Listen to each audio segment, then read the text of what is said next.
Okay, good morning, everybody, and you're all very welcome along to the Marine Ireland Industry Network virtual event. And we would much prefer to be doing a real world face-to-face event, but unfortunately, the nature of COVID is such that we've got to do them virtually.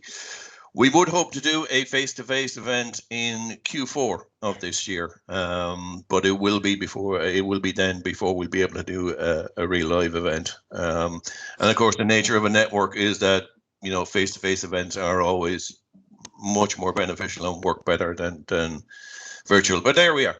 That's the world we're in at the moment. So this is specifically focused on Galway. We decided to pick a geographic location and have a look at what was happening in the marine sector in that area. We picked Galway. For anybody who's not familiar with the network, and there may be people joining who perhaps don't know what we do please have a look at marine-ireland.ie, our website, which was launched back in January. And you will be able to see there what we're doing.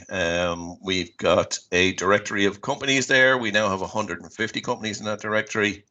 We have a news section. We have an events section. We basically facilitate collaboration between Irish companies and Irish players in the marine industry sector in Ireland.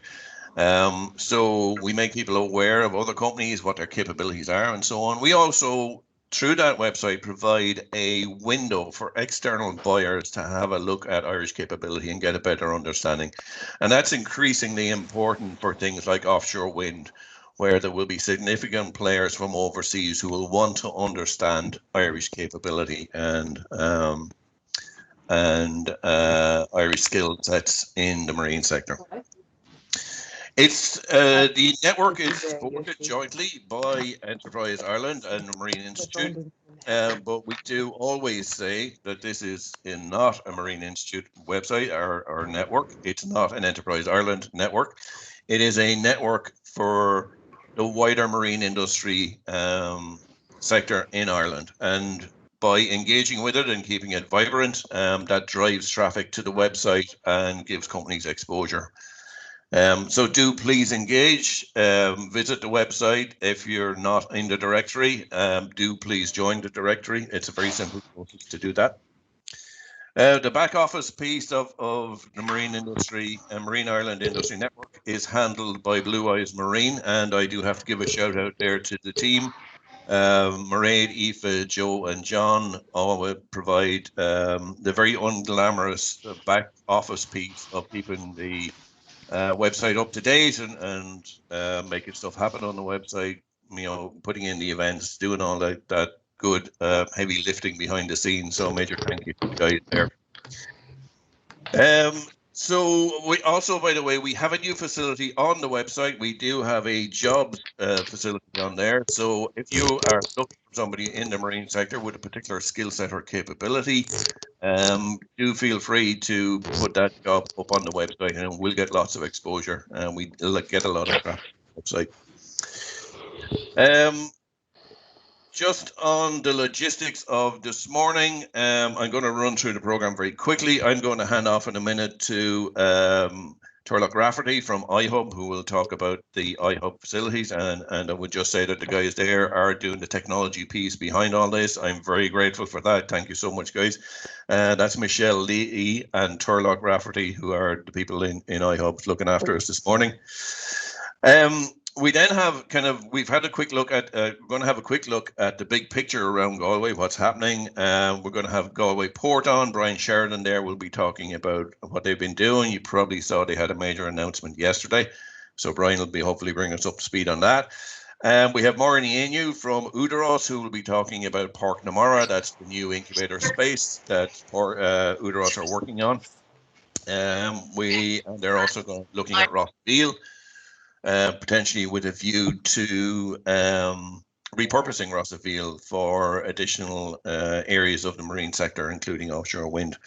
We've got Fabio from the Marine Institute, who's going to be talking about an SBIR project they're doing around mapping seaweed around the coastline using the drone technology.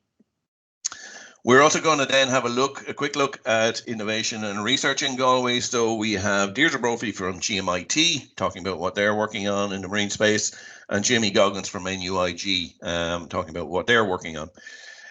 We then have 5 very quick snapshots of Galway-based companies who are doing some really innovative stuff in the marine space. We're going to have Rory Casey, who's actually based in iHub. Rory Wool is the CEO of Atlantic Photonic Solutions, a company that's looking at using UV technology to treat sea lice in farm fish. So interesting one there for the aquaculture people. We're going to have John Breslin from Blue Wise Marine. John, well known to this parish. Blue Wise have rebranded and are looking to engage with the industry and they're providing new services and new capability. We got Finn Delaney from Geomara, seabed and survey capability, seabed mapping and survey capability. Finn will be giving us a briefing on what he's been doing. He's down in Foynes actually doing survey work at the moment. We've got Mark McKeague from Air Composites. They're doing some work on composite technology for blades for both, as I understand it, for turbine systems, both in tidal turbines and actually looking also at wind turbine systems. And finally, we're going to hear from Brian O'Keefe in Wood PLC. That company is our largest, actually, FDI company in the marine space. And the guys there have been, for many years, working the oil and gas industry, specifically around risers and riser technology. But they are increasingly looking at offshore wind, and in particular floating offshore wind, and the type of mooring systems that would be required for that technology. So that's the lineup. Unfortunately, we don't have time in there for Q&A, but please do send in Q&A to our comment section, and we will get back to you if you have a specific question for any of the presenters. We'll get back to you subsequently, but we won't be able to do that this morning. The event is being recorded, so I do have to say that for GDPR reasons, but also to make you aware that if there's somebody who's interested in what we've been doing here this morning and wasn't able to attend, we will have a recording available subsequently for people, and we put that up on the website. And like I say, behind the technology behind all this is being managed by iHubs, and that's Michelle Lee and Turlock Rafferty. And thank you very much, guys, for doing that. And with that, that's a perfect transition over to Turlock, who will be telling us about iHubs and what they're doing. And he's a short video presentation as well there. So Turlock, I'm handing over to you.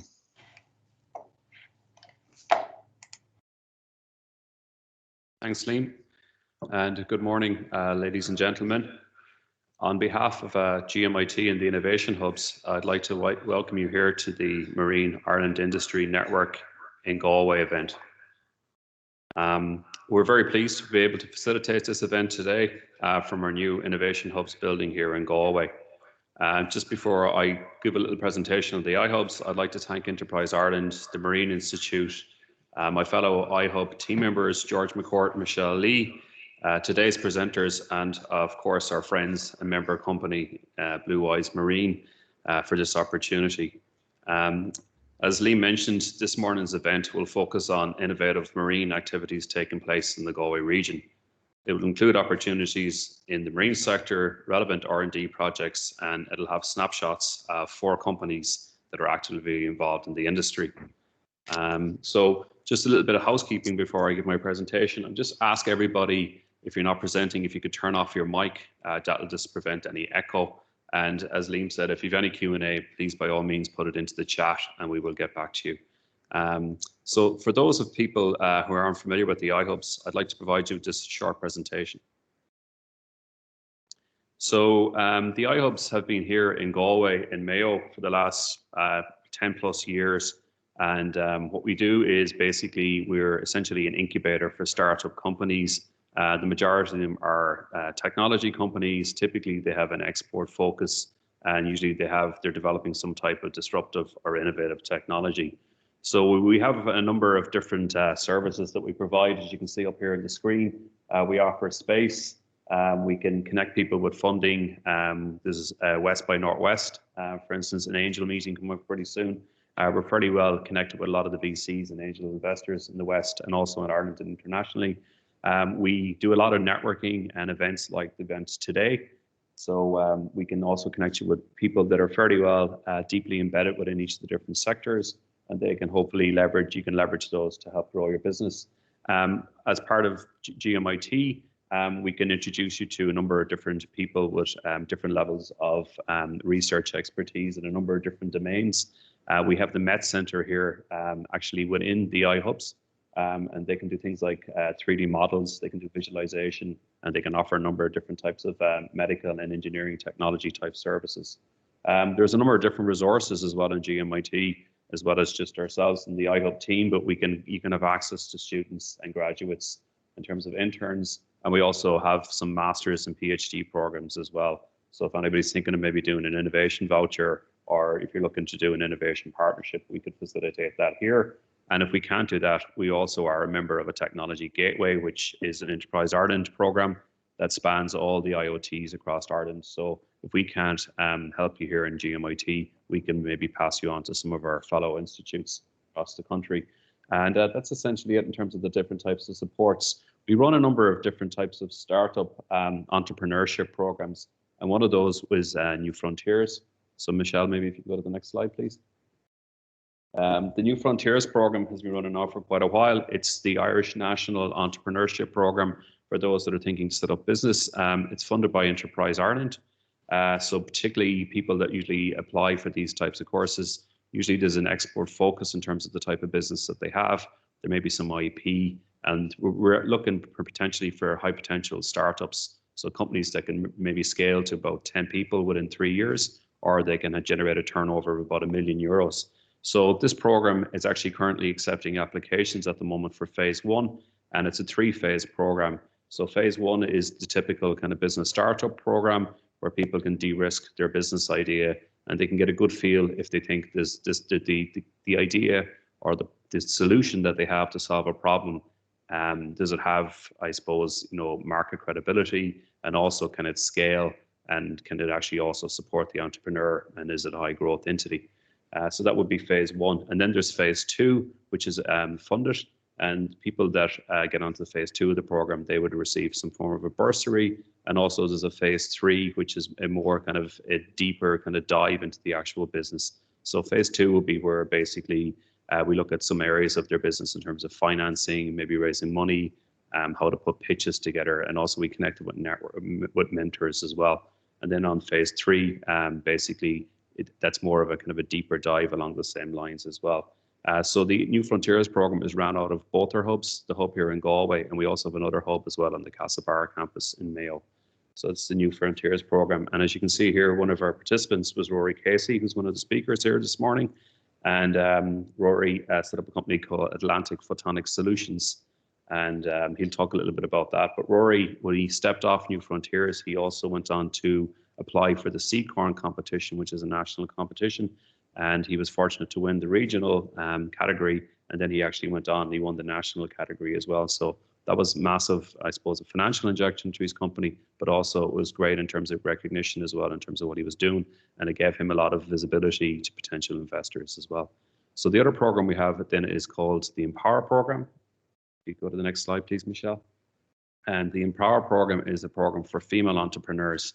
There's 2 different phases to the Empower program. One is called Empower Start, and the other one is Empower Growth.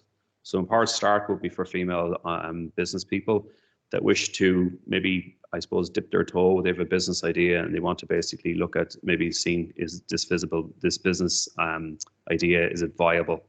And essentially what the START program usually takes place over about 10 weeks.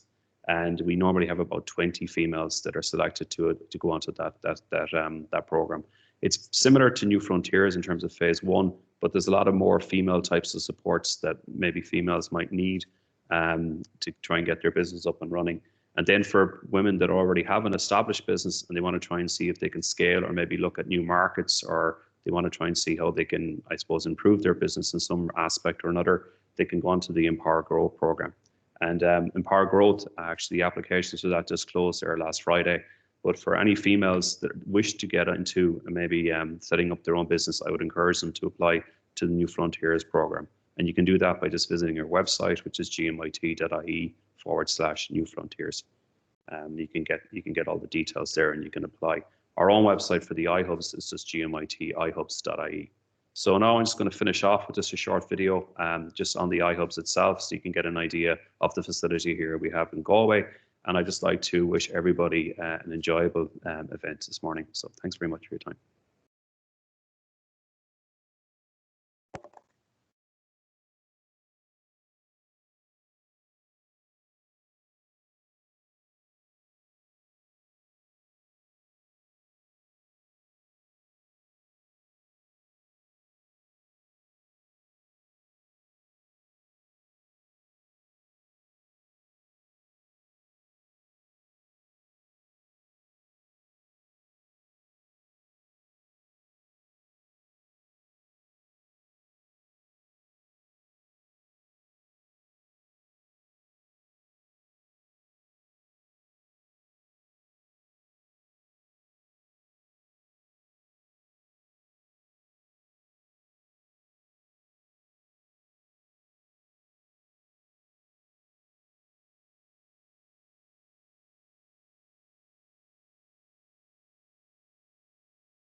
Okay, that's great. Thank you, Turlock. So that's iHubs there, providing incubation space, and we're doing the tech piece first this morning. So we're now moving on to, I suppose, the big picture of what's happening around Galway, and we're going to start straight away with Brian Sheridan from Galway Port. Big announcement there yesterday. People may have seen it in the news. Brian, handing over to you. The floor is yours, sir. Thanks, Liam. 10 minutes is pretty snappy slot to try and cover, because we have a lot to talk about in Galway. And while it's always very exciting here to work in the port, it's particularly exciting in the last month or so, and yesterday with all the news that we had to announce. It's great to see John Breslin there, from formerly of Smart Bay, sitting in the virtual wings with a raft of experience that he brings to bear, and under the new banner of Blue Eyes Marine. And as a former board member of Smart Bay, I know that John is well poised to be the dude to grow and develop offshore renewable energy projects. The first slide you see there, thanks Michelle, the first slide you see there is just an overview of the port, built in 1840. They had vision. This has sustained the city for 180 years, and in 1585, Galway was the busiest port after London and Bristol. So just think about that, the busiest port after London and Bristol in 1585. So we hope to get back to those kind of figures and that kind of space again. But in that photograph, you can see a large land bank, 17 acres, which the port owns, and this is what was announced yesterday for the visionary development going forward once the port has been developed. The port currently is surrounded on 3 flanks by residential, commercial. The Harbour Hotel is there. Bonham Quay, which was the site you might remember during the Volvo Ocean Race, was the race village. We sold that site in 2016, and Bonham Quay is primarily an office development, is at a very advanced stage in the port of state. So the face of the harbour is already begin to change. The second slide, Michelle, it's just a normal day in the port. There's 2 ships in, one unloaded logs from Scotland for the Murray Timber Group, that are based in Ballygar, and the other vessel loading limestone from a quarry in Cong on the Galway-Mayo border, used in the glassmaking industry, and exporting approximately 60,000 tonnes a year, going to the Nordic countries and in the glassmaking industry.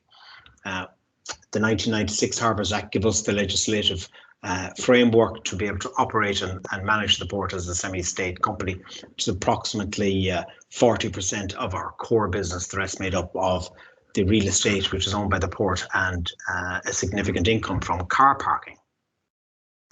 The next slide, Michelle, shows what is in the planning stage. And approximately 3 weeks ago, we did get very strong positive news from Bord Pleanála. They have written to Minister O'Brien indicating they are of a mind to grant the planning permission for the port expansion in Galway under Article 6.4 of the Habitats Directive. And this is the first time this type of legislation has been pushed forward. We are blazing a trail, pioneering the legislation, and probably doing the country a great service by testing this legislation, because it's all new to Bord Pleanála, certainly new to ourselves. And I am hearing in the wings that other applications in the marine space are put on hold while the outcome of the Galway application is determined. So future piers and harbours and slipways and what have you in special areas of conservation, I think, are on pause until the planning comes through. So it's 20 years in the making. First sketches scribbled on the back of a cigarette packet, as it were, and it has grew, eventually lodging in 2014 with the oral hearing in 2015. So it's been a long road.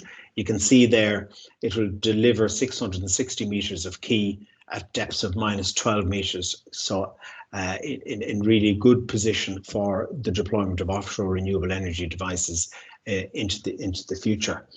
In 2019, the environmental compensatory measures were submitted as part of the application, where you put your toe in the water of an SAC, you must give back what you take, and that has been finally agreed with Bord Pleanála and the National Parks and Wildlife Service. Final decision, we are fingers and toes crossed. We are hopeful at the end of the year that we will have an indicator. There may be another public consultation period in relation to the environmental compensation, and but yet we don't know. So we're in the lap of the gods in terms of that part of the process. But there is light at the end of the tunnel, and it's going to copper fasten and future-proof Galway as a maritime city into the future. And while in 1840 they got 180 years out of the port, I'm mindful that we will have delivered the same. In the next slide, Michelle, this is here and now, Marine Technology Hub. We have kept this site 15,500 square meters, which is approximately 3.8 acres, and we've held that in reserve for what we believe, and we've held it there for a number of years, for a Marine Technology Hub. And it's right overlooking the waterfront, so a very nice location in the city centre, and we see that as an area of when offshore renewable energy is rolled out, the O&M operations and maintenance base for offshore wind can happen here, and also for fledgling startups in the marine technology space, whatever that may be. So we are holding that in reserve for that as it comes down the road. The next slide, Michelle, is an interesting one in terms of communications. You'll see the number of cables primarily coming from the USA to Europe, the AEC, America-Europe connector, as it's called. And a number of years ago, we embarked on getting planning for a cable landing station at the port. That's been approved.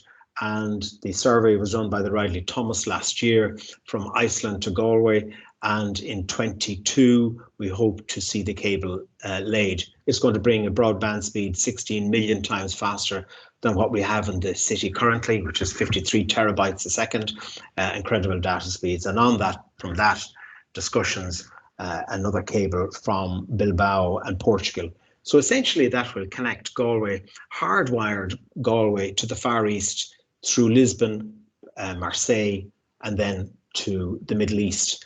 And it will allow a backhaul communication network for the likes of Microsoft, Apple, Google, Amazon, and an access into the European Union now that GB is a third country, and the transfer of data over third countries is a no-no. So now you will be able to have high-speed data connectivity into Europe being handled through the port. And we see that as a key piece of infrastructure and moving on the agenda in Galway, and particularly for the marine. The next slide, Michelle. I'm very conscious of my 10 minutes. We've all seen this slide, so I won't dilly-dally on it, other than to say that, you know, we are adjacent to the best and the highest quality wind energy in Europe, between Slinehead and Acklehead, just round the corner from the port. And so we are clearly looking forward into the future as Galway being a hub for renewable energy. The next slide, Michelle. This is what was launched yesterday. This the area in blue there is the 17 acres of land that the port owns right in the city centre. And we're not property developers. We're in the business of running ports, and but we are facilitating this and realising that valuable asset to pay for the port expansion, because, as you know, we're a semi-state company. We don't get any state aid. We're standalone. We operate and maintain and plan for the future of our own balance sheet. So we are using this asset, which will fund the new port, as I've mentioned earlier. The city, as it is, Galway, really has nowhere to expand but to the water's edge and southwards, and the port estate offers the city that great opportunity, because the population of Galway is to grow by 40% in the next 20 years. So sorry, Brian, 1 minute to finish, please. Thanks, Liam. It must grow in some direction, and that is towards the port. Michelle, the next slide. This is just a graphic of what may be, and there's a website there for the public to have their view at galway-harbour.com. And the next slide, Michelle, policy context. Alignment is a great word, and you'll hear us talking about alignment a lot, because there's more and more alignment of what we are trying to do in terms of the new port and the vision lands in the port estate through the Galway 2020 plan and the rollout and the development of the 4 other regional cities to create a counterbalance to Dublin. And Michelle, on the next slide, I'll touch on 10T. Galway is not in the 10T network, but we are moving in that direction. That map will show you clearly there is a gap of 1,500 kilometres between Foynes in the 10T and Derry in the 10T. And I drew that map up before Brexit. So now Derry is gone from the European Union. So the west coast of Ireland, it's pretty stark that we don't have a 10T in the European network of ports. So we're working pretty hard to get Galway into the comprehensive network. And the last slide, Michelle, you will see, just as a comparison for 10T, similar country of Denmark, similar population, 22 ports in the network, and Ireland has 5. So clearly there is something wrong there. And we hope to put Galway, and we're making strides in that area to get Galway back into the European network for the west coast of Ireland. The matrix of tonnage as a measure of how effective ports are doing we believe is incorrect.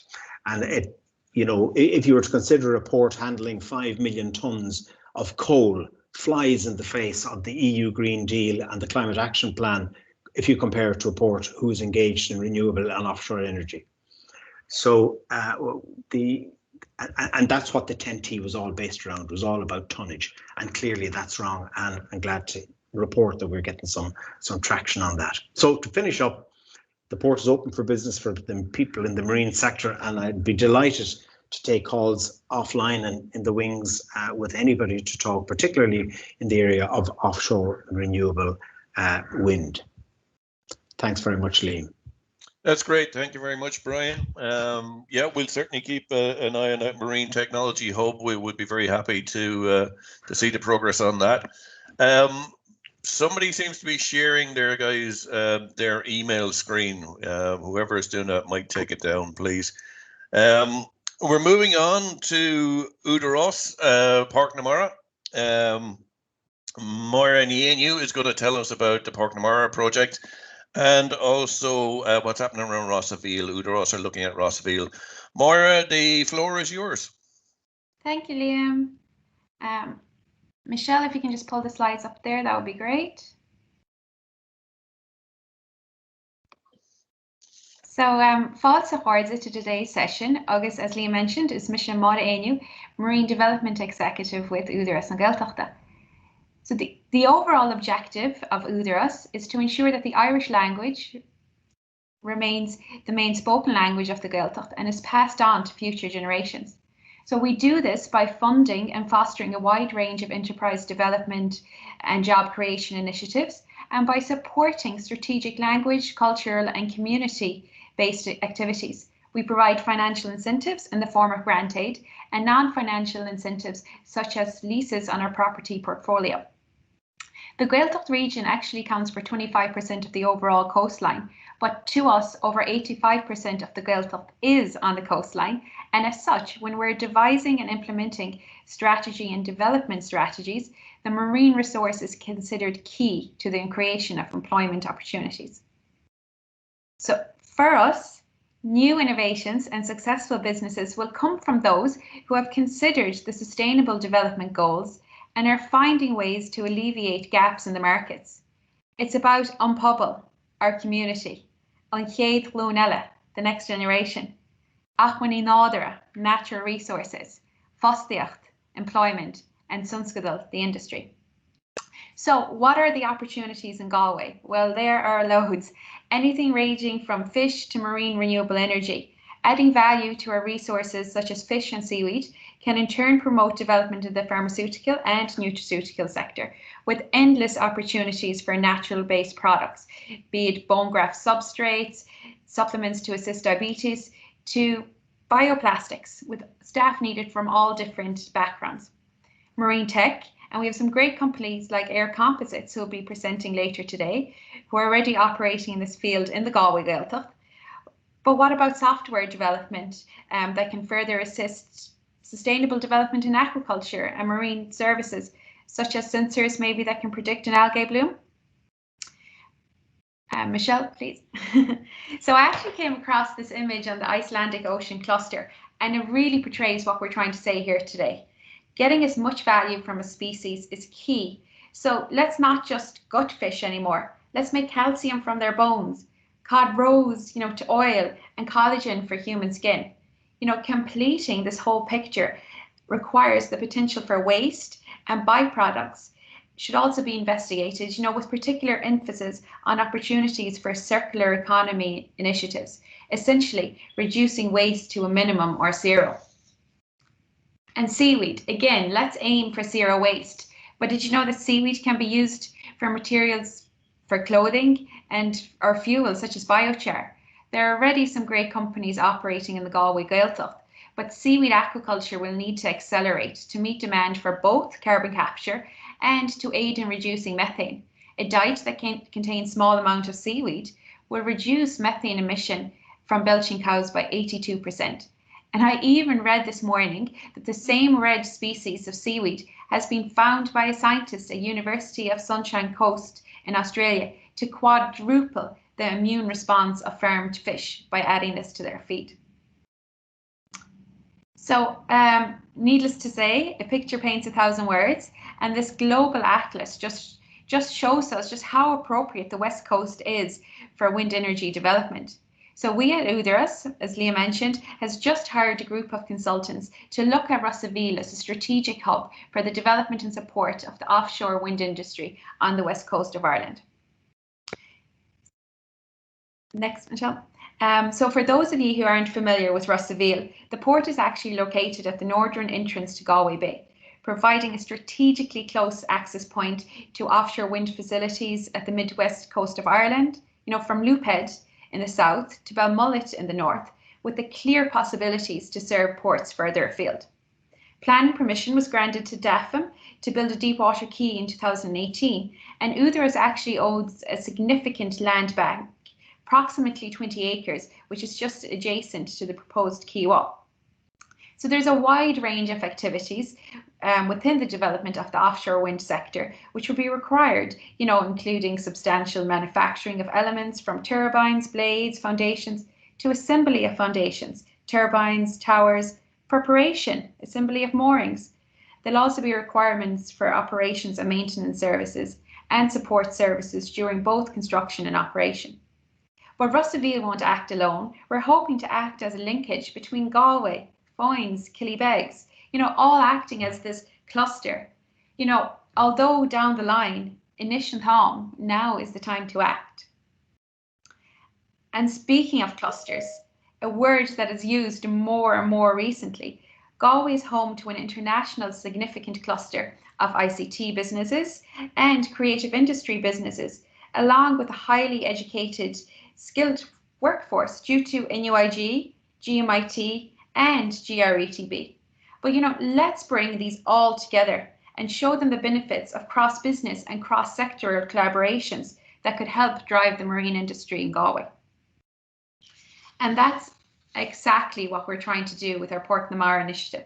We believe that through the development of Portnamara, we will drive innovation by creating a platform for cross-business and cross-sectoral collaborations and connecting people with different backgrounds, skills, and perspectives. These initiatives will facilitate technical development, translating R&D potential into new products and new international markets. They will generate new spin-off companies and support the overall growth of local SMEs in the marine and renewable sectors. The Portnamara site itself is actually 18 acres, and it will give access to high quality seawater and fresh water and direct road access with the seafaring community. And within the vicinity, we've got already a high quality of a marine cluster. So we went out for expressions of interest in 2018. And just from that, and using basic multipliers, we predict 200 direct jobs on site, 400 indirect jobs, approximately 30 million public sector investment, and between 30 to 50 million private sector investment. So basically, in summary, we're hoping that Portnamara will act as a strategic hub for the future development of the industry. So again, in 2018, along with our partners in NUIG and GMIT, we won 2 million in REDF funding for a cornerstone facility on Portnamara, a Marine Innovation and Development Centre, or the MIDC as we're calling it. And while we're still at planning stage, we're currently recruiting for an MIDC manager to manage and accelerate the work on developing the pipeline and support companies in the immediate short term in the local GTECs, either as digital innovation hubs. So the manager will provide business advice to clients and to enterprise trading in the marine sector across all Gaeltacht regions.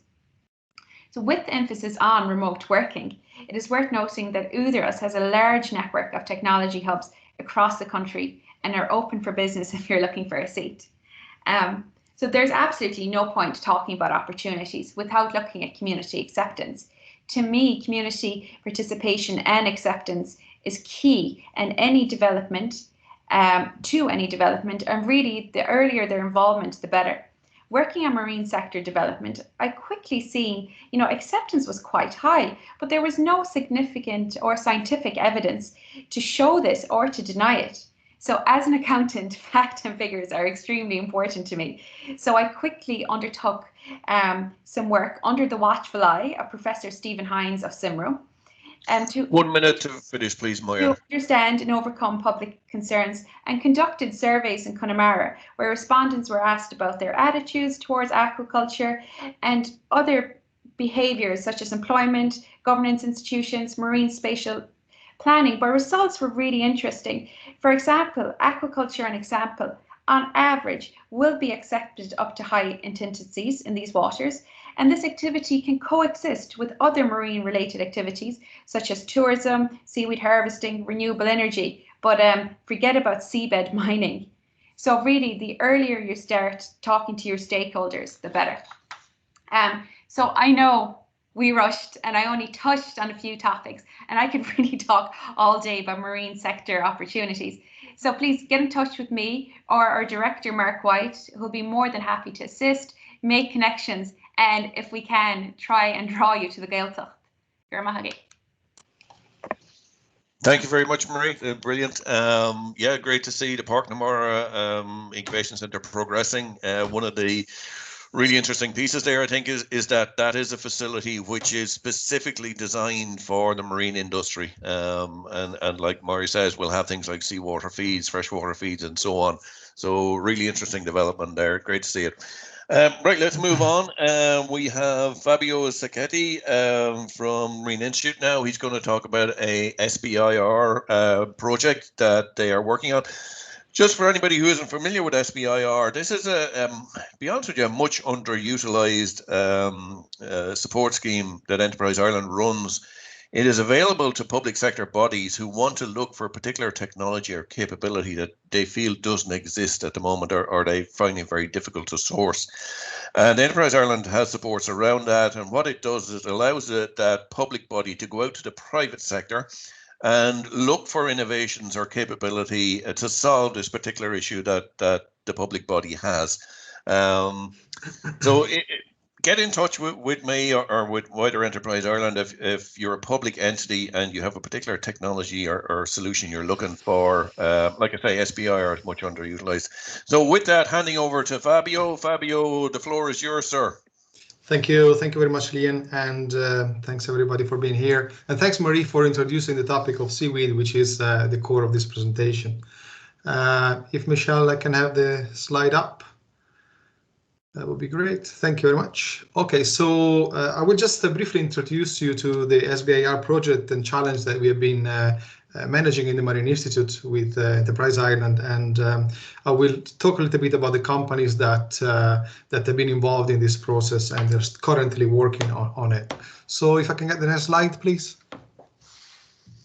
So just to put that in context, the seaweed cultivation market globally, it's about 11 to 14 billion in value in 2020, but it is projected to really grow very quickly in the next couple of decades to 60 billion in 2040. And while this is a Asian-dominated market, really, there are players in Ireland, in Europe, that play a part. Ireland is actually the third highest producer in Europe, behind Norway and France, and on average, every year about 20 to 40,000 tons of seaweed are harvested in Ireland. The difference is that the Irish seaweed, it is actually wild seaweed, so it's probably of better value, and it is used, as previously mentioned by Marie, on many products, from cosmetics to pharmaceutical, human, animal food. But the reality is that this is just the tip of the iceberg. Every year we see new uses, and as mentioned before, on carbon sequestration, for example. So it is a hot topic, and it is important to do it properly. In Ireland, there is about 150 to 300 harvesters at the moment. Some are just local families, small groups harvesting the local beach, but there is also some relatively big harvesters on the West Coast. Next slide, please. So as I mentioned, as the industry grows and the level of harvesting grows, it is also important that this is done in a sustainable way, because seaweed, if you've been to Connemara, you know what I'm talking about. Seaweed grows in marine protected areas, in special area conservations. They are key habitats for many species. So the sustainability must underpin the licensing regime for the harvesting. And also a sound scientific advice is required, in particular around the topic of how much seaweed there is and how much seaweed you can take annually without distressing, without harming the environment. Next slide, please. So this is all in relation to policy. This all came to play really a few years ago when seaweed was well documented in the National Marine Planning report. The MIIN Institute actually was challenged and tasked with a few things, a few important topics, trying to understand the methodology, the high-tech methodology required to assess the biomass of seaweed and the species of seaweed around the country, and also trying to better understand the socioeconomic aspect around it.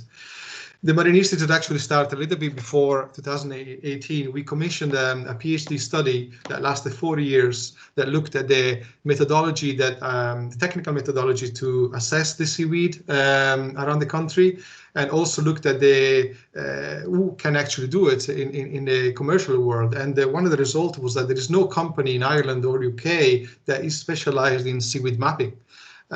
Yes, there are groups, mostly marine biology or seaweed experts, that can go around the country with kayaks, boats, or on the beach, take pictures, measure with rulers, but really you need to think bigger, expand, and have a solution that can look at the bigger picture, do it quickly, do it accurately.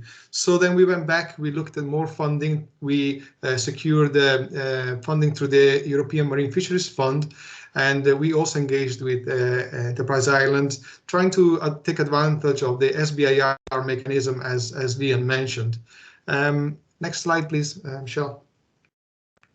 So Leon already touched on this. The SBIR actually means Small Business Innovation Research, and it is basically a pre-commercial procurement where enables organizations like the Marine Institute to basically stimulate innovation when there is no solution currently available in the market.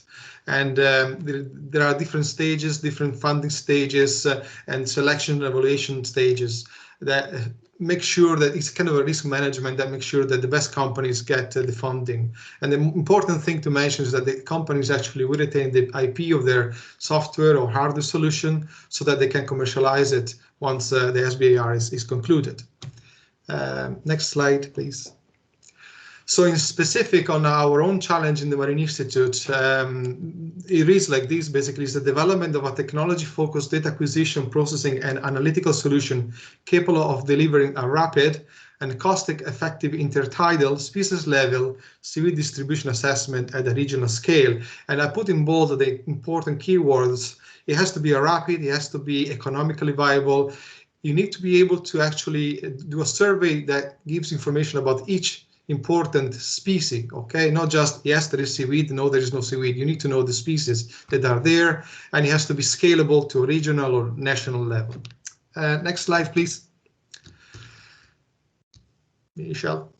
Thank you. So I have to mention this. It's funded 50-50, Enterprise Ireland with 150K and the Marine Institute through the EMFF funding scheme with another 150K. It is managed by the Marine Institute, in particular by the Advanced Mapping Service Group, where I work, which is funded by the Department of Communication Climate Action through the Infomar project. Okay. Next slide, please. So just to go to the companies that are actually currently working on this. Last year, we launched the tender around Q1, Q2 last year, and seven groups applied. We selected the best three, which got into phase one, which was a small capital investment. They did a case study, and the three partnership that were awarded was the AAT group. So AAT is the leading partner, but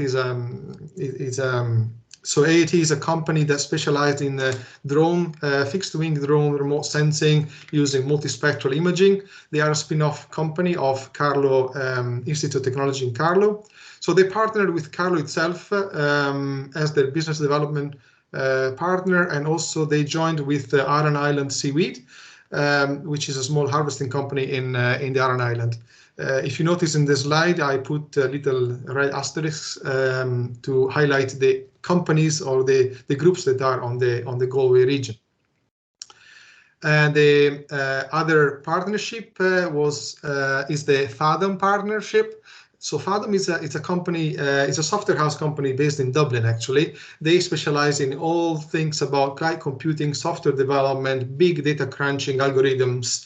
And they joined forces with the two groups in NUAG, actually, the group of the Ryan Institute, and also the group of high-end computing in NUAG, and also their commercial on-the-field partner is Aramara, which probably you all know. It's they're based in Connemara on the west coast, and they probably are the biggest seaweed harvesters in the country. The third consortia that applied and was awarded was the one led by Techwork Marine, which is a marine company based in Dublin. They specialize on all sorts of things, providing services and products to the marine sector, from oceanography to remote sensing.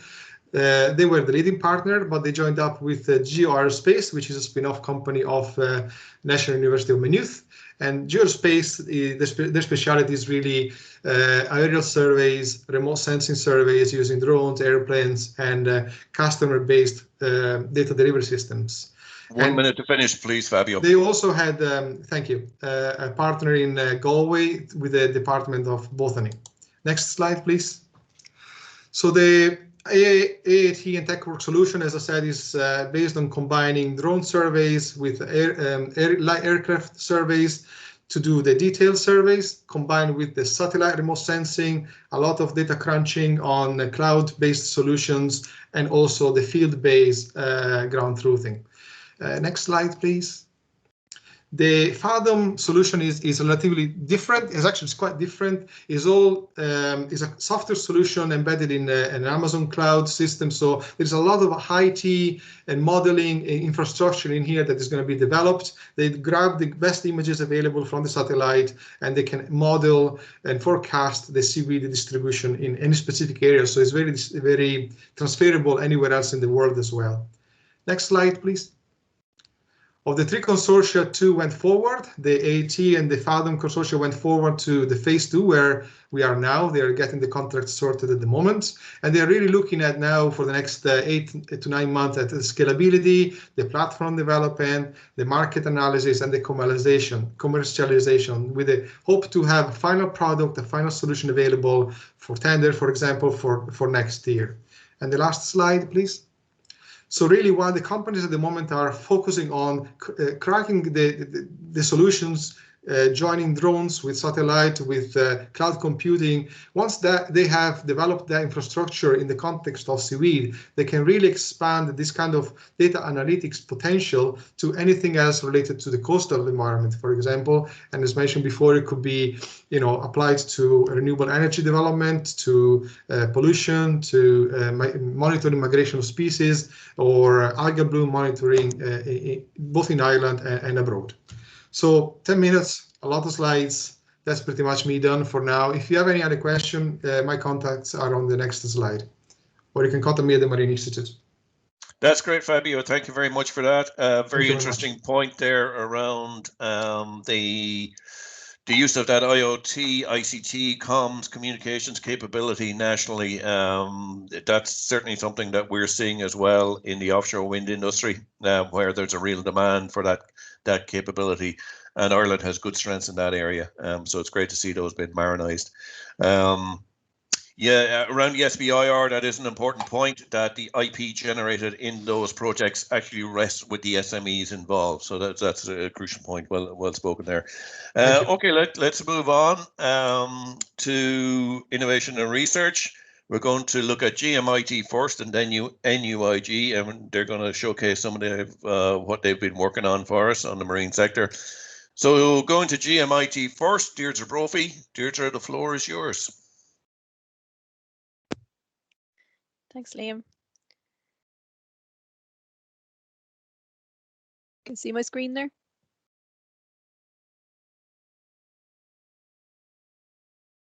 Yeah. Okay, I'm delighted to have the opportunity to tell you a little bit about the work that we're doing in the Marine and Freshwater Research Centre in GMIT, and hopefully there'll be some aspects here that might be relevant to some of the things that you're working on yourselves. Oh.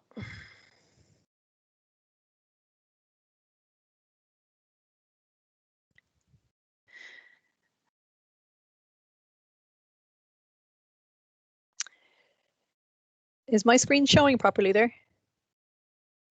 Yes, yeah. We've got sorry, okay. our slide up, Deirdre. Deirdre, it's my slides that are showing.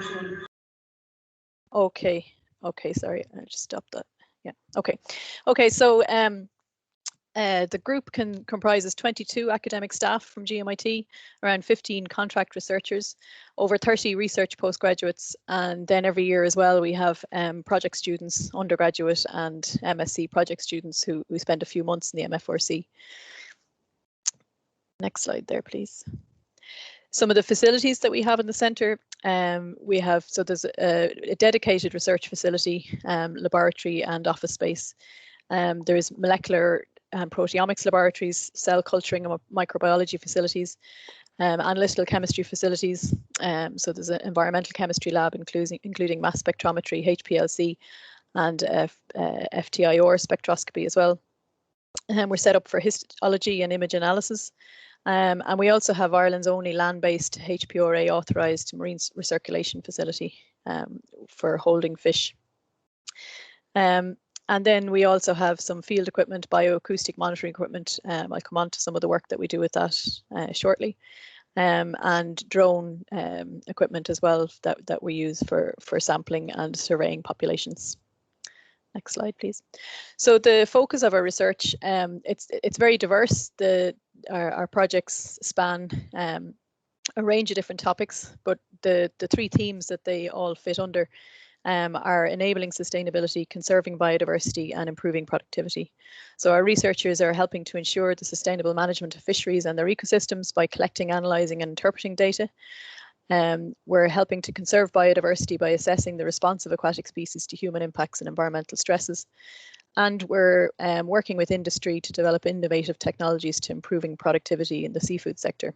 So I'll give you kind of a flavour of the projects that we're working on, but it's really just a very brief snapshot. Next slide there, please. You can find out a bit more about our projects on the website, mfrc-gmit.ie. So just some examples. We're currently working with BIM to develop vaccines against amoebic gill disease for use in aquaculture. We also are involved in a number of projects through EU funding programs to develop new aquaculture species and products. So for example, Colin Hannon has been working on sea urchins and alternative products from sea urchins. We're also working with BIM and the fishing industry to test fishing net designs and to test their effectiveness for reducing unwanted catches. So that's contributing to the implementation of the discard ban in Ireland. Other researchers are looking at environmental contaminants and pollutants in water and in animal materials, like seabird eggs, for example, and in synthetic materials as well. So there are applications there to environmental health, to conservation, and also there's industrial applications, and there are companies who use analytical equipment, use our analytical equipment to look for contaminants in synthetic materials. Some of our researchers have been using drone technologies and developing new methods based on drones to sample water, for example, or to census populations. Ian O'Connor and others have been using drone technology to census seabird populations. And there is, they have been working with wind energy companies on that as well, where there's an interest to map the species that are using areas where there's overlap with planned wind energy facilities.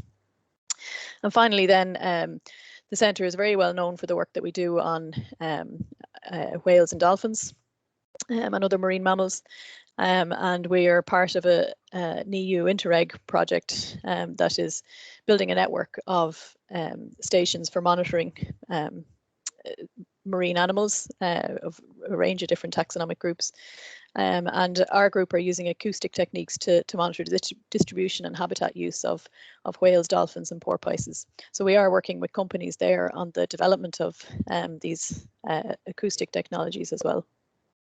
Next slide, please. So our funding is coming from a range of different national and international sources. We get a lot of our funding from the Marine Institute, from the EPA, and from government departments. We're also working with companies, with wind energy companies, and we're working with BIM as well. And then increasingly we're getting funding from international sources, from EU programs. And a lot of our projects involve international collaboration and are part of EU funding programs. Next slide, please. And we've seen a lot of growth in our funding base over the last 5 years. And we're also seeing steady growth in the number of researchers who are leading these research grants.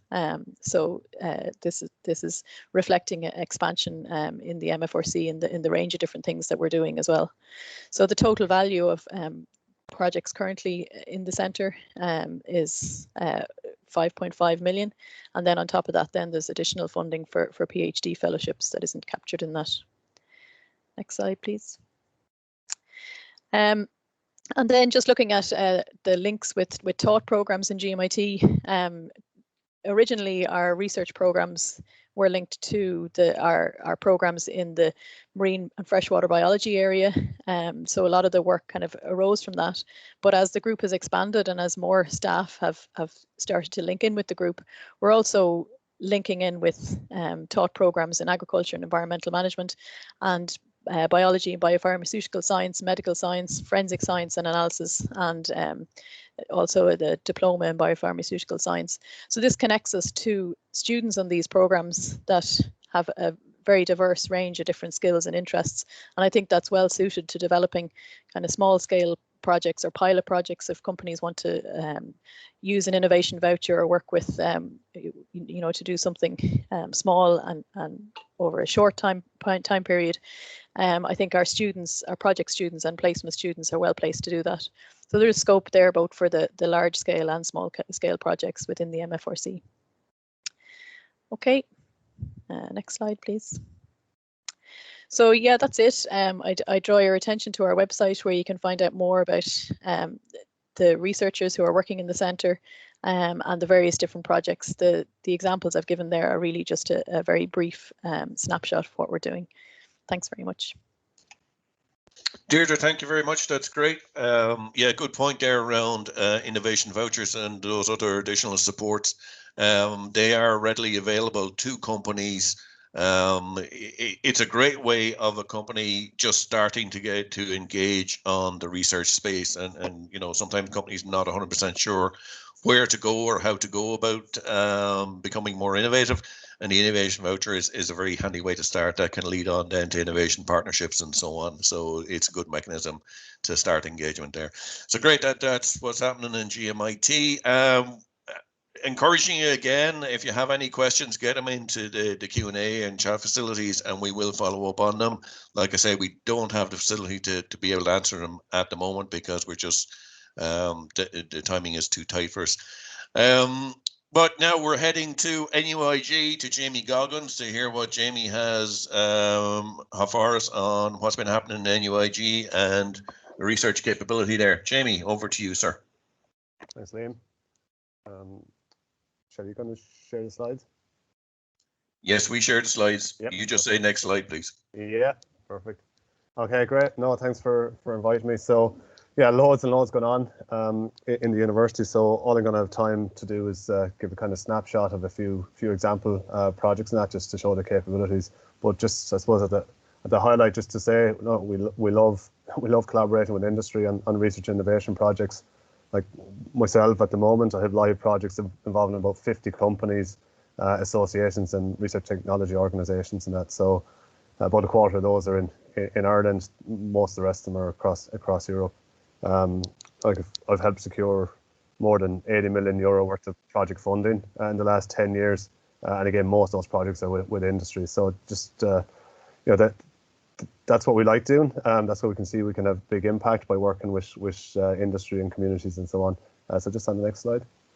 So we have, so I'm within the Ryan Institute. A lot of my research work goes on, and I'm also Director of Research Innovation at the School of Engineering.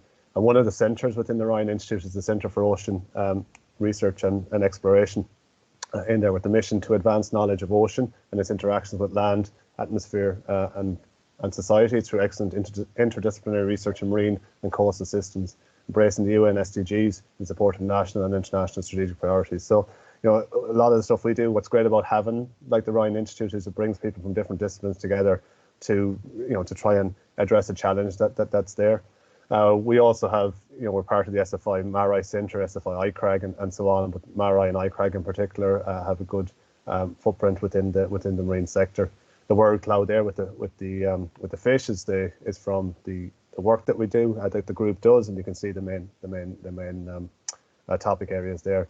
And of course, we're, you know, targeting, trying to fulfil the targets or help contribute to the targets under SDG 14, which is life below water. Next slide, please. So within that group, within the wider context, I suppose there's lots of our schools, our colleges, different disciplines working in this sector. So I'm going to kind of try and give a flavour from some of the different schools and sectors. You know, we're a research-driven institution or a research-driven university. So there's masters and undergraduate programs that are at the back of some of this research work as well. So next slide, please. So the first example I'm given here is wave resources characterizations. This is done by Stephen Nash and colleagues in there. So basically created a standardized wave resource characterization for Galway Bay. So taking 10 years worth of data and been able to use the modeled wave data sets to characterize the wave resource at that site in it up to the European standards. So effectively, why would we do that? Well, very useful for a test site, for a wave energy test site, so that you can see what is the dominant periods and significant heights of that test site in there. And then, but also we've looked at different times of the year. So if you're going to be testing in Galway Bay in springtime or in autumn time, what does that mean? If you have a 3-month window, what does it mean for the overall life of it? And then what about if you want to design your wave energy converter for Galway Bay? What scale should you have it at if you didn't want to bring it up to the AMETS test site up in North Mayo after that? So we have a scaling there by looking at what periods of the year are you going to test for? Are you looking for extreme conditions or operational conditions and so on? Next slide, please. My core work, I suppose, is I'm a structural engineer. That's what I do. That's what I did before I came into the university. So I run this large structures test lab. So you see the picture there on the right, that's a 13-meter wind blade that was manufactured by Air Composites. So I know Mark is going to speak later on. And you see in the background, William Finnegan is there to just kind of show you the scale. Yes, so we're very advanced test facilities there. We'll just move on to the next slide. And over the last few years, we've been using it predominantly for testing tidal and offshore wind turbines. So we've done a couple of different projects with Shuttle Hydro, which is a German company. So that's a tidal energy device there that we've tested the blade to its 20-year equivalent life. So we do accelerated testing rather than waiting for 20 years or to see how long the blade will last in the water. We tested under accelerated loading in the lab. ORPC in the middle.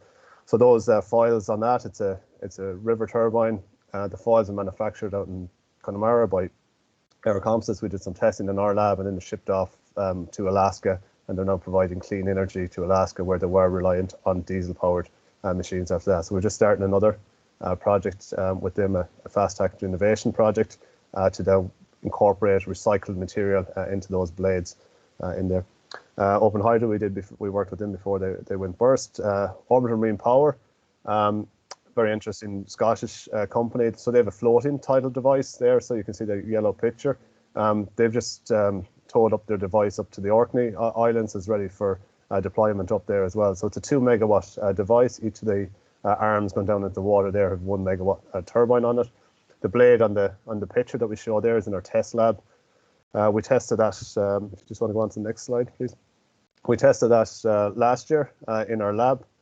We tested under static load. So it's manufactured by Air Composites and then tested in our lab. So we put an equivalent of 100 tons load on it, which is equivalent of 10 double-decker buses on it. So it's the largest ever reported load on a tidal turbine blade. And then we tested to its equivalent 20-year life. So nobody's ever done this in the world before. So it's, we're definitely world leading in this area. We also have our own in-house software that we've developed that we actually design up these blades. We can do uncertainty analysis on them and so on. So we can definitely say we're world leading in that area. Next slide, please.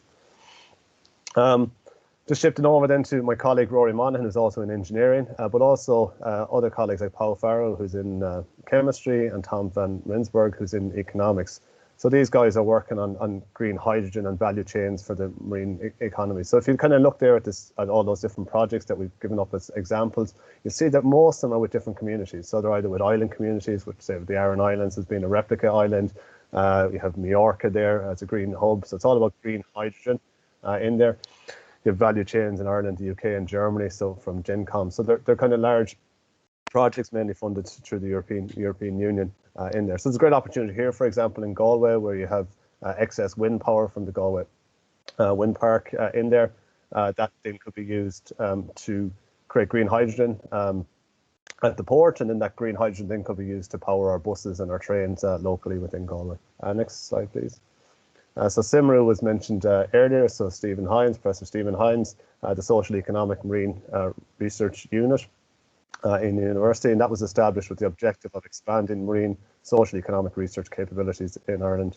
And I suppose they're best known for the Ireland's Ocean Economy report in there that's used at international, national and regional levels in there. Next slide, please.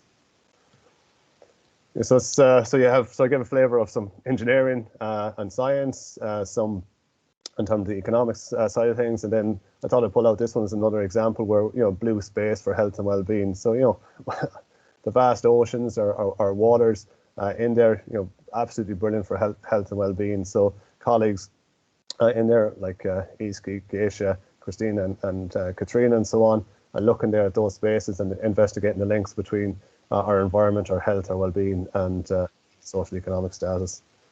Next slide, please. Our, one of the biggest groups, I suppose, in terms of research activity around the marine space comes from our School of Natural Science. And I've just pulled out a few examples here. But if we take, sustainable management of marine bioresources there in there, so looking at the biodiscovery, the biotechnology potential of marine organisms, especially looking at invertebrates like sponges, corals, algae, microalgae, cyanobacteria, and so on in there. And then we look at the impact of, say, climate change in there on our oceans, so acidification of oceans, the effects of global change and on the physical and biological factors and driving distribution of different organisms and so on in there. So taking that into account and looking at the likes of evolution and ecology in there. Genetics is obviously very important. So if we're talking about seaweed, was mentioned earlier on, we look about high yield seaweed in there and the genetics behind that can make it more economically feasible and environmentally sustainable manner. But also, we have huge resource off the west coast of Ireland in terms of the deep sea and exploring and conserving deep sea genetic resources. So I think our colleagues in the university in MIIN Galway are the largest users of the research sea vessels in there, going out doing lots of field studies. Obviously, sustainable fisheries, marine ecological restoration, and looking at the nitrogen dynamics and so on. And next slide, please. 1 minute to finish, please, Jamie. Yep. If I look at my colleagues in the College of Arts and Humanities and School of Geography, across the wide range of work that's been done there, from coastal processes and landforms, wave, wind and tide, coastal management strategies. So for example, looking at our beaches, the sands, the dunes, and that, trying to understand the dynamics that's going on there, but then also trying to conserve and manage those.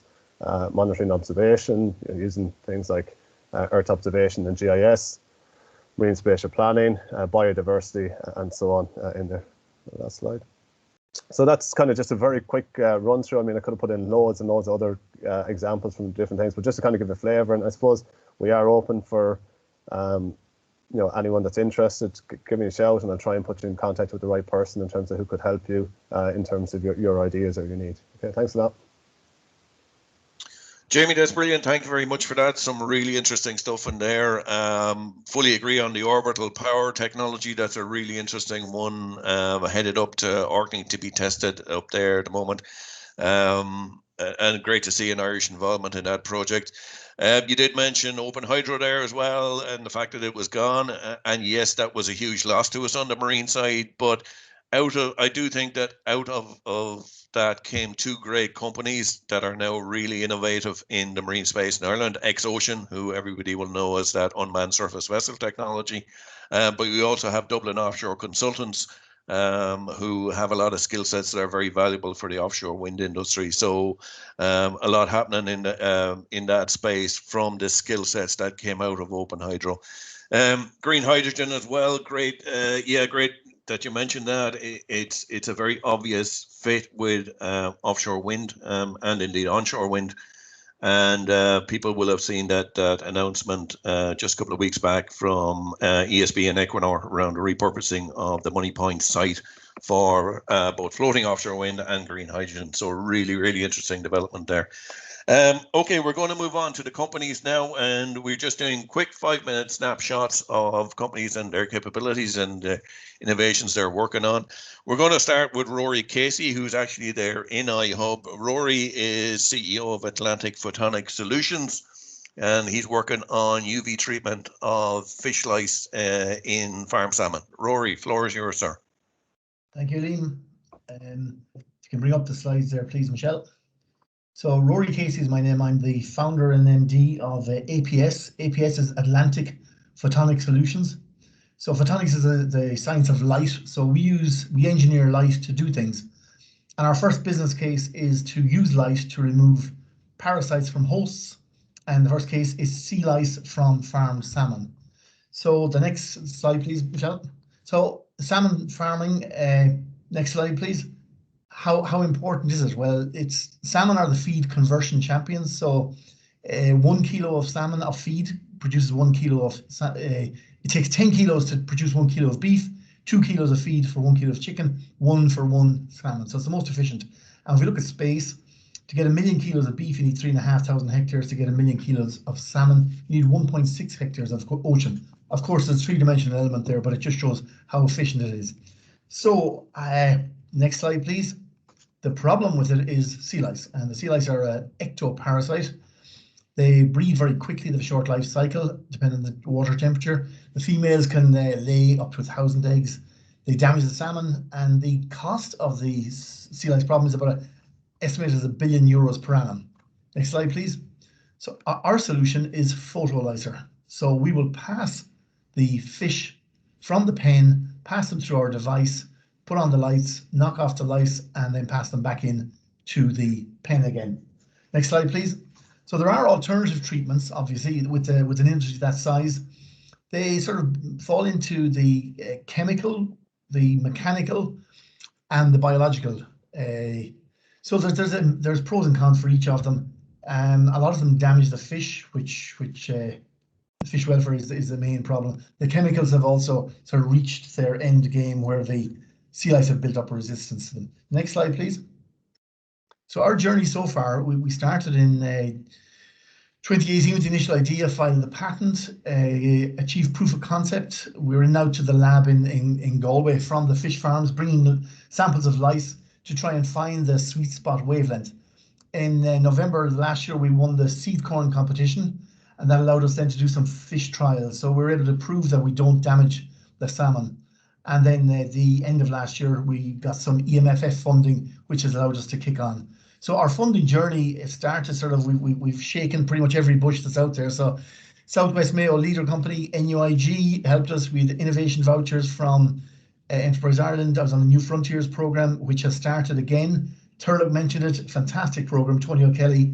Then we did seed corn, which is really good preparation for the European pitch. And Údarás and Gaeltacht, and a big call out there to Sean O'Cushla and Mark White for their support from Údarás. So next slide, please. So we've gone from concept to prototype. So the first one there, the concept is a 4-lamp system, a lamp sort of north, south, east, west, and there's the prototype underneath. And then we moved quickly to an 8-lamp, and there's the 8-lamp prototype. So we're getting very good results. Next slide, please. Our team at the moment, we've got Kieran Guy and Laura on the photonics side. We've got Kevin Murphy on the validation scientist, John Gertie, Noreen, and myself. So next slide, please. So in summary, next slide, please. What we've got is a innovative fish-friendly technology that works. It's working. We're at a very small level. We're at 1 fish at the moment. We need to scale it up. We've identified a major problem in the global market. We've secured the IP. We've assembled a team, and we've got commercialization strategy and funding in place for the next 3 years. So we are ready to move up through the gears. That's it, I think. Thanks very much for your attention. And if you want to give me a shout, there's my details. I'm very interested in talking to anybody that wants to talk to me. Thank you. Rory, that's great. Thank you very much for that. A really interesting project. Anybody who's in the aquaculture industry knows how big an issue fish lice are and how much they torment the industry. So any new technology in that space, I would imagine, would be very welcome. Let's move on to John Breslin. John, Blue Eyes Marine, well known to this parish. You have the floor, John.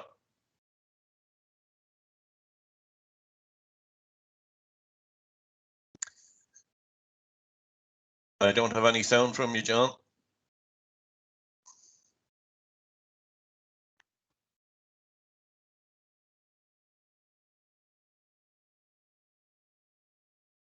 Okay, what we'll do, Michelle, is we'll let the guys there get sorted, and we might move on to Giomara and Finn Delaney, if that's okay. Can we, Finn, can you unmute, and we might get Finn's slides up, and we'll come back to John Breslin. Okay here now. Oh, are you? Okay, right, great. Sorry. Sorry, I've confused everybody now. Finn. Sorry, thanks, Liam. Thanks, everybody. Sorry about the delay. Yeah, you're good. You can hear me okay? Michelle, can you pull up the slides?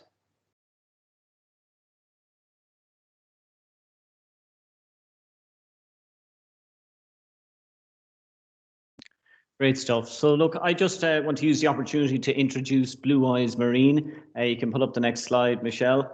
Most of you will know us as being Smart Bay Ireland. So just to explain, we transitioned to Blue Eyes Marine. We recognise the skills and experience that we've gained through managing the test site since 2012.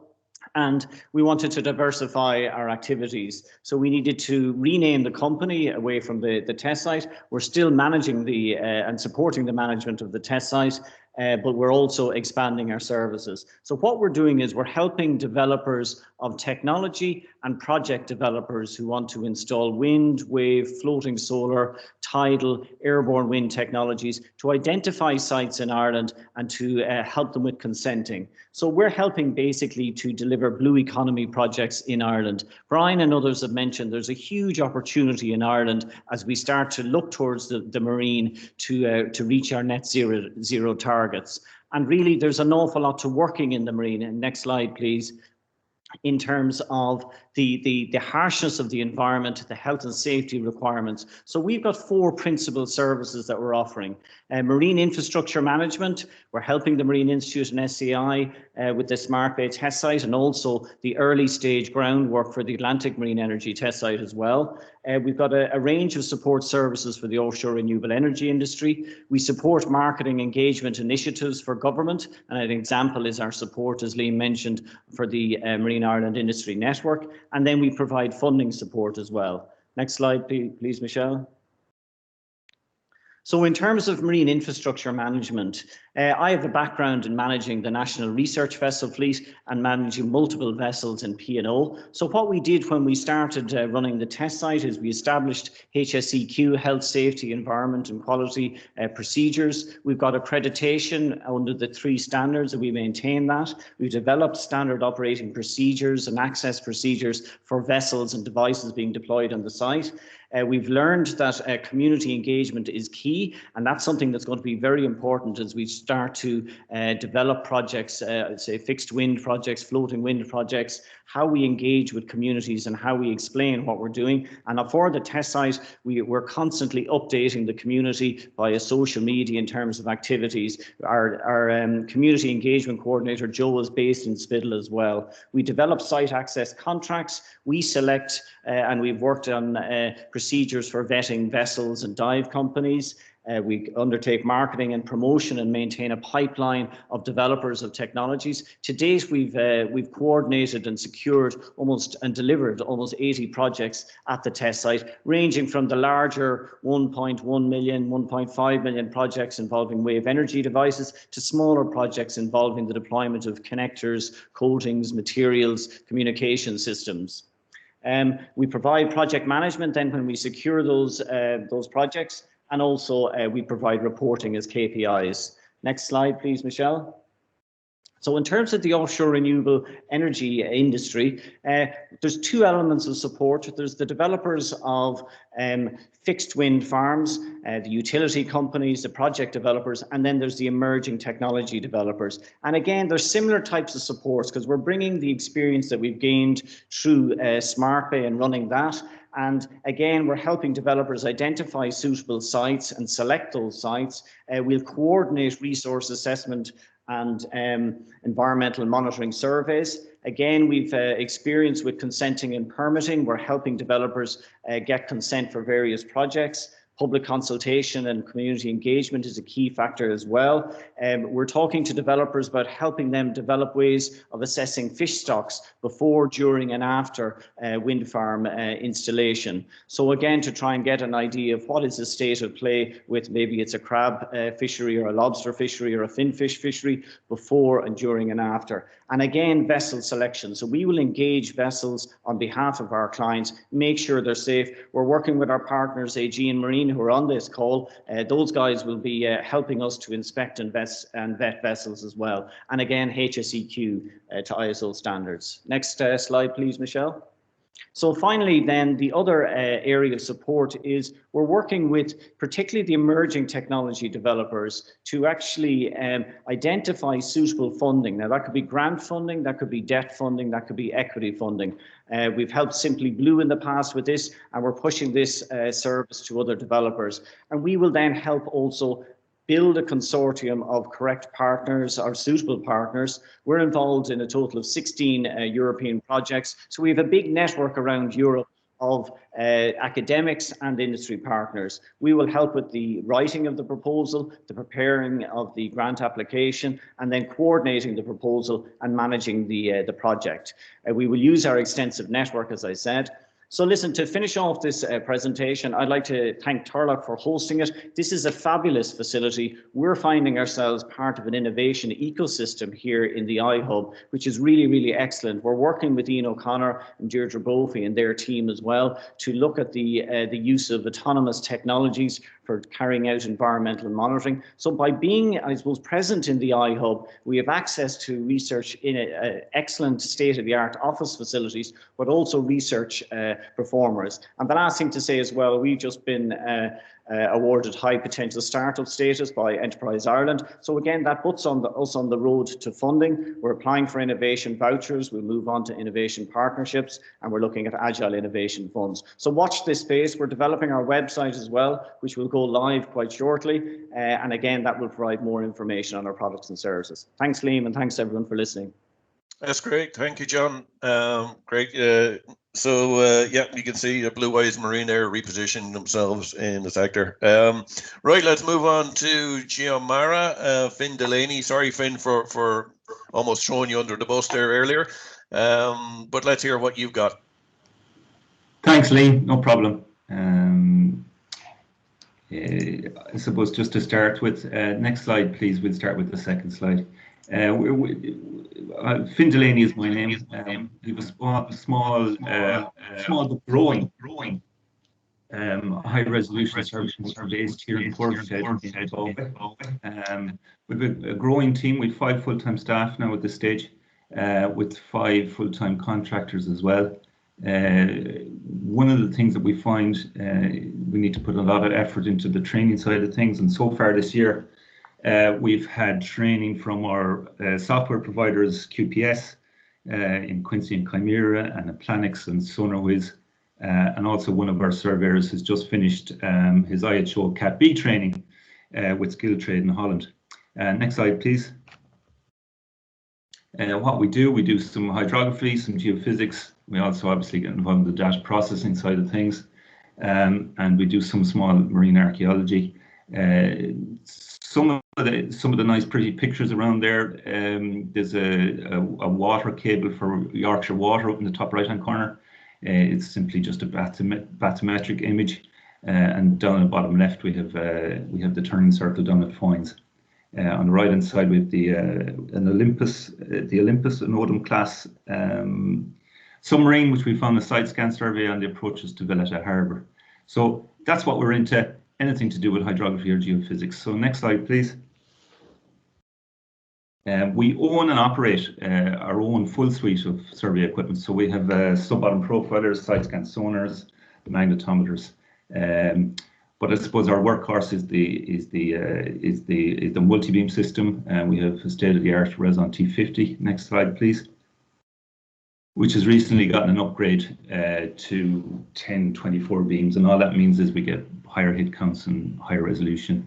On the top right-hand corner, we have some backscatter, which we get from the T50 as well as the bathymetry. So when you combine the two, you overlay the backscatter on top of the bathymetry data, you get a lovely 3D model of the sea surfaces, which is useful for many applications. One of the things we really wanted to push in 2020 here in Giomara was using this really high quality point cloud data to a better extent for our clients. So we've developed an internet-based approach where in the bottom left-hand corner you can see our lovely point cloud XYZ data can be interrogated by our clients online without the need for big data transfers or expensive software. So next slide, please.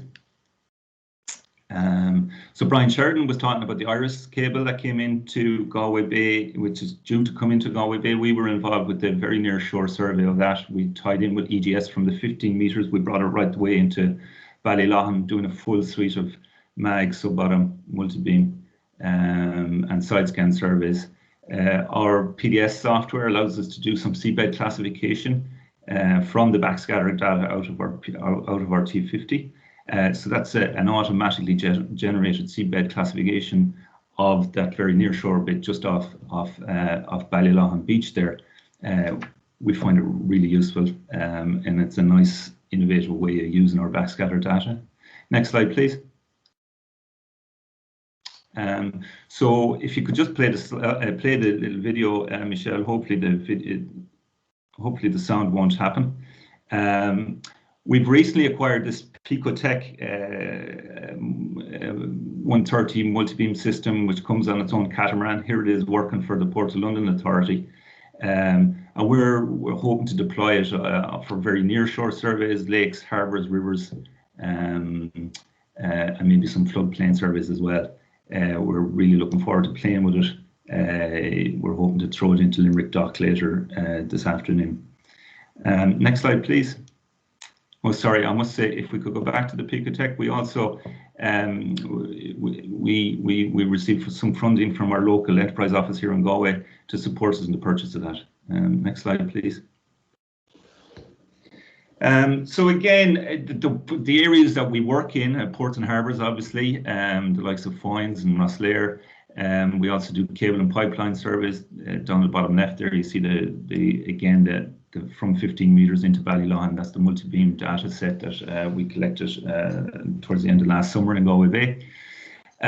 We also work on large-scale area surveys, such as we completed a survey of the full of Lough Derg. That's a good few years ago. And we also work on the offshore wind farms in the UK. So next slide, please. 1 minute to finish, please, Finn. So we were really, thanks, Liam. We were really delighted at the end of last year to work for our client's MDM down at Kilmore Quay, where we did a full spread cable route survey from Kilmore Quay out to the 12 nautical mile limit. It was a full Irish team. We worked with our partners, Fastnest Shipping, and we did a side scan, sub-bottom mag survey, as I said, all the way out to the 12 nautical mile limit. We did it at the back end of last year, and we were delighted to get it done. It was a real leap forward for us, and we did it with the support of the local community down there, and the harbour master in Kilmore Quay was essential to allow us to drag our towed arrays through the water without any of the fishing gear implications. But I suppose we're mainly focused on our main area that we work in. Next slide, please, Michelle. Is the offshore wind farms. So we've been working over in the UK since 2015 with then E.ON and now RWE, and we complete condition surveys and ad hoc pre and post intervention surveys for them on their fleet of offshore wind farms. So last year we finished, we did condition surveys at Rampion, which is their new site off the south coast just off Brighton. And we also did surveys at Humber Gateway and Robin Rig, obviously. So we've had to really upgrade our data processing, our data storage facilities, and we did that with the help of AWS and our association here in the Portishead. And we just finished delivering the reports chart and data for the 2021 condition survey up at Robin Rig, which is up in the northwest of England, up at Whitehaven and Workington. So that's what we're into. Looking forward to bringing more services to our lovely clients as the year progresses. Thanks to Liam, thanks to everybody at iHubs for facilitating us. That's brilliant. Thanks, Finn, for that really interesting capability there. And as people will know, within Enterprise Ireland, we've been working on offshore wind for quite a while now.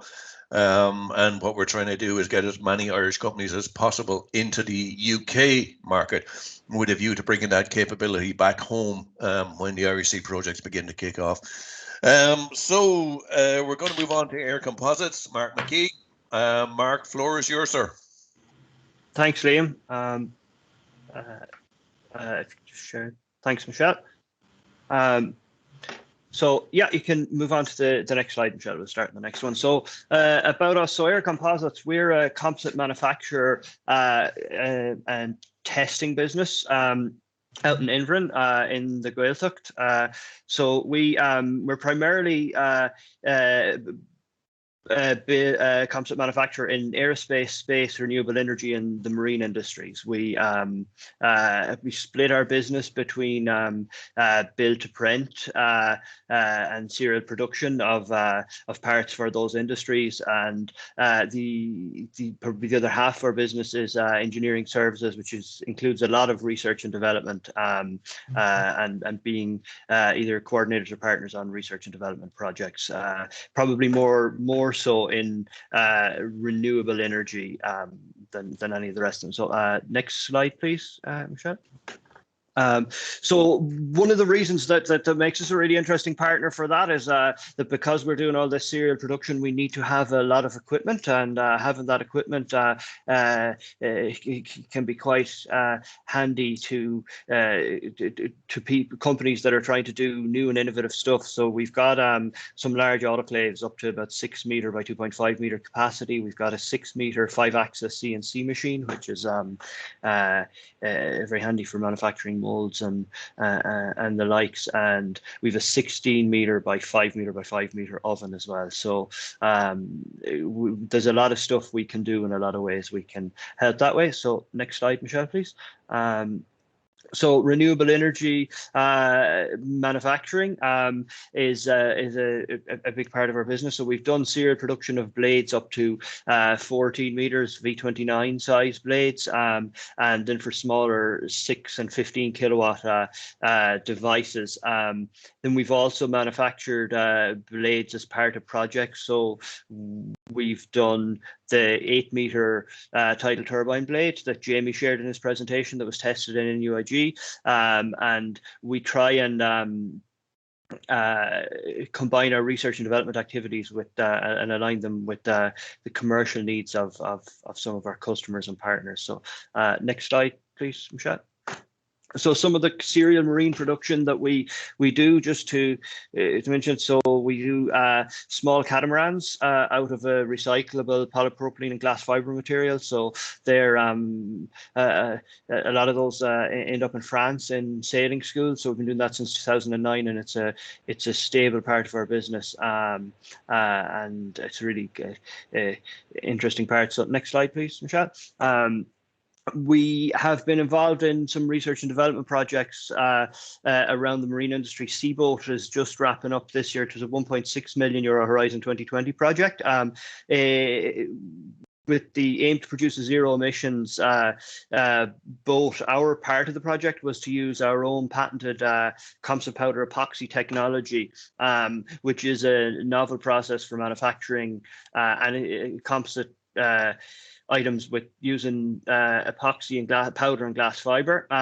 The real advantage of it is that you can co-cure and you don't need to glue the sub-elements together. So we made the hull using that technology, and what we're finding is this allows us to qualify us for more commercial opportunities. So this has led, this and other projects that we qualified and used this material on has helped us win business very recently to manufacture retractable bow foils for a Norwegian company. They're 6 meter bow foils. They're about 3 tons each, and without the ability to co-cure the sub-elements together and get the shear loads the greater shear load capability because of doing that, it would have been very difficult to realize these products in composites by just gluing them together. So that's what we try and do with our R&D is qualify us to get involved in commercial projects. So next slide, please, Michelle.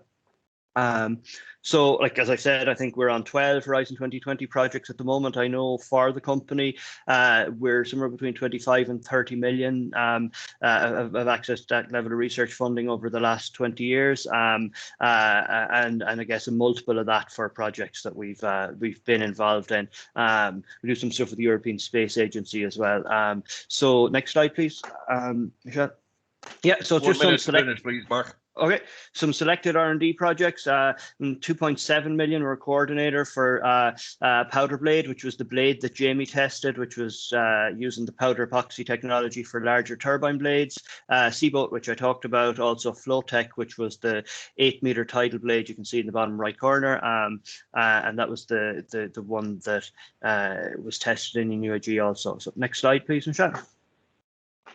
And ESA, the lattice structure, which again is maybe some would say not relevant for the marine industry, but that structure was manufactured to, it was just under 1,500 grams, and it was tested to 17 tons, the lattice structure in the top right corner. So again, it's technology that we see as possible to have a possible place in towers and floating wind particularly. So something we're looking at, and leap wind, leading edge protection for offshore wind turbines. So next slide, please, Michelle. So they're just some projects that we've been involved in the past, and we have a wholly owned subsidiary as well, Composites Testing Laboratory, where we do testing at sometimes breadboard, but mainly coupon level for primarily aerospace, but also a lot of the larger players in the wind industry. So we would do quite a bit of testing for LM Wind and Suzlon and Siemens Gamesa as well. So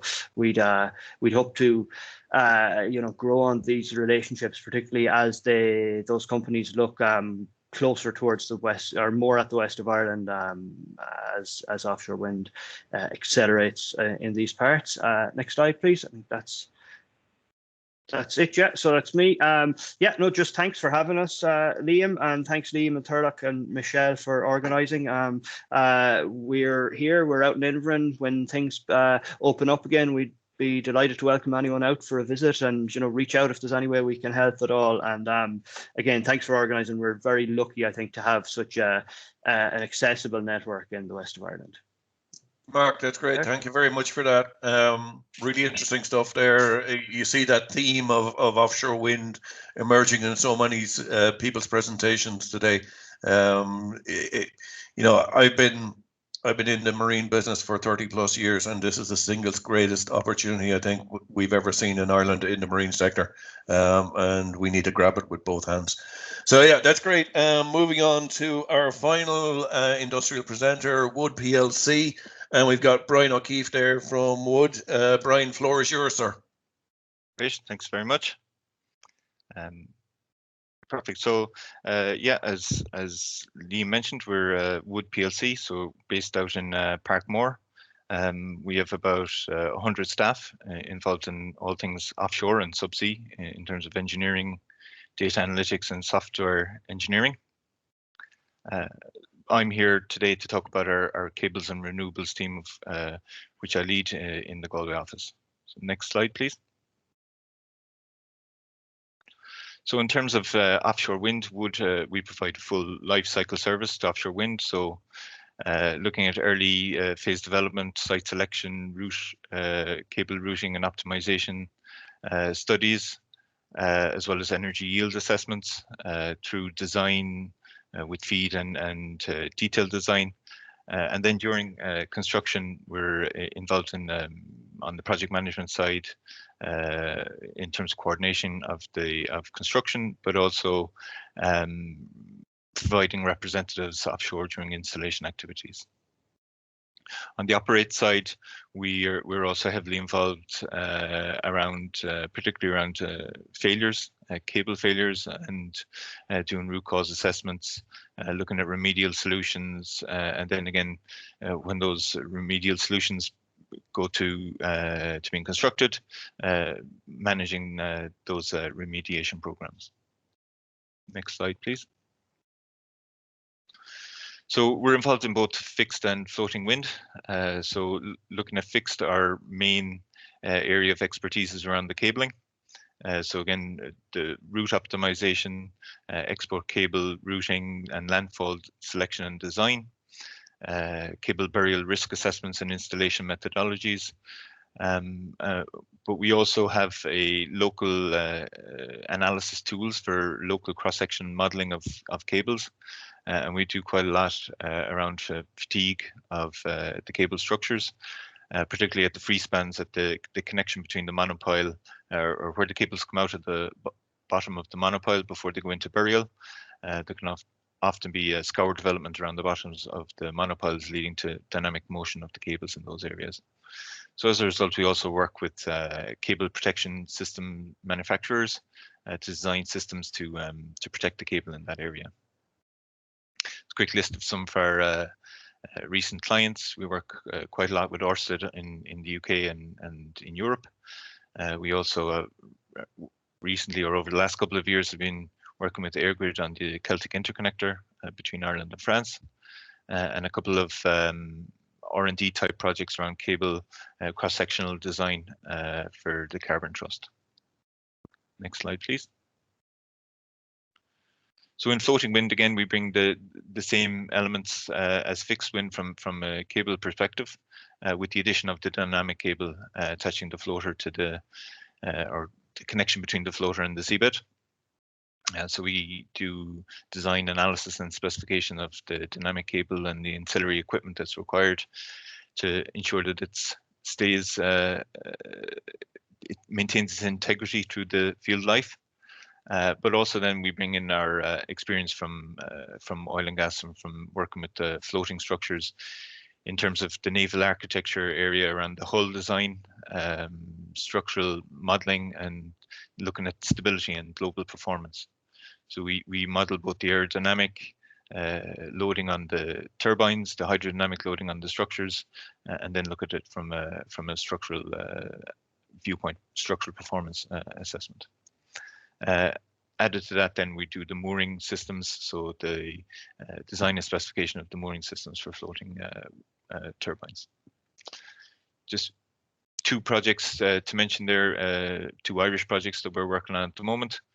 We're supporting Simply Blue, doing a pre-feed for the Western Star project off the west coast of Ireland, looking at the hull and mooring and dynamic cables there. And we're also working with DP Energy on the Inishalga floating wind off the south coast of Ireland for cable routing and landfall assessment. So that's it for me. Nice, quick and short as the last person up. That's brilliant. Thank you very much, Brian. Really interesting to see what you guys are doing. I suppose you bring an additional dimension to the size of companies in this space. That's great. Listen, I'm going to very quickly wrap up because we're over time, but not too badly. I see some really interesting emerging trends there. We're looking at things like wind. Offshore wind is really beginning to come to the fore in terms of both infrastructure in the ports and R&D capability, and even companies like Finn's doing work in the UK. It's fantastic to see. You know, we need to strengthen that capability, and both from an Irish context in terms of getting the greatest possible local content to supply chain for those projects, but also in terms of being able to build a future export industry as well. Marine bioeconomy and areas like seaweed, really interesting. Probably a very underutilized resource, and one that we need to kind of, again, get to grips with. Great to see the Park Namara facility being developed out. So yeah, look, really good thing. I think what really struck me was the level of innovative capability of the companies we've seen around the Galway area. You know, fantastic to see that R&D capability and people, you know, really getting to grips with new technologies and new capability. So in terms of further events, we will do another virtual event, a Marine Ireland Industry Network event, probably another couple of months' time, and then hopefully in Q4, when everybody's vaccinated and we're all sorted, we'll be able to get together face to face. And I think in terms of a network, there's real value in actually being able to, you know, meet people face to face. I think everybody's fairly sick of Teams at this stage. We have a couple, well, we have an event coming up, which is of note. We'll be putting up an invite to this event shortly on the website. This has been organised by the Dutch Embassy, and it's on the 15th and 16th of June. The Dutch want to showcase Dutch capability in offshore wind, but they also want to bring in Irish companies and showcase their capability to the Dutch counterparts. So that one's a real opportunity for people who are in the offshore wind industry to engage with some key Dutch players. And as you probably know, if you're involved in that industry, the Dutch have some very significant companies there, the likes of Van Oord, Boskalis, Demi, Seaway 7 and so on. Those are tier 1 contractors in the offshore wind industry, and will be critical in terms of the development of projects in the Irish Sea first, but then subsequently the floating projects in the Celtic Sea and Atlantic coast. So we will have that up on the website shortly, 15th and 16th of June. So that's an important one. As always, we have the facility to showcase events. We have the facility to showcase news. Do please send us your news stories. We do love a good marine industry, good news story. An example of that, and I have to send it on to the guys on the website, is Farah Marine, who are a startup in the space. They've just finished a CTV ready for launch in a yard in Indonesia. That CTV will be going to work in the UK industry in the short term, but subsequently coming to Ireland. So that's the kind of great news story we love to show and showcase on the website. Major thank you to all our presenters today. Thank you very much, guys. You were great and stuck to time. So thanks very much for that.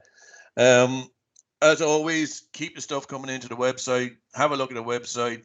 Send us material for it. It keeps it vibrant, keeps it going, and provides a showcase both for Irish companies, to national players, but also to international players. We do see an increasing amount of traffic from overseas, so it's important to keep the profile going there.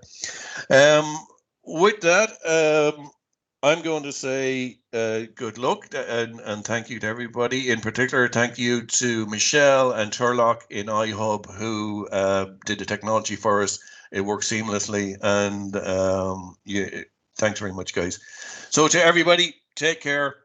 Thank you very much for attending. It's been a great session. If you have any Q&A questions that you want, do send them to us, and we will we'll happily respond to them offline. Okay. Take care, everybody, and good luck.